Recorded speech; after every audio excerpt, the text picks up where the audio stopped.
Wah, sinyalnya urung temu. Urung temu. Enggak pundi Pak Lurah. Wis ora ngerti. Ora temu. Gitu kan. Pak Lurah.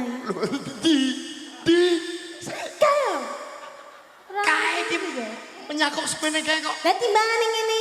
Oh, berarti di Kae. Oh iya, matur men ya Nduk ya. Ngajar aku pekok. Pak Lurah iki lho. Sing damel kopiah hitam. Nggih. Brengose koyo Pak Ladusing. Oh lah lah. Ya ta? Koyo Pak Ladusing. Sing gawe batik kae. Nggih. Ya ta? Nggih. Terus mari ngono gawe pantopel kae. Pak Lurah. Sing tangane nggo celi apa? Alah. Anu apa? Tangane nggo celi tangan.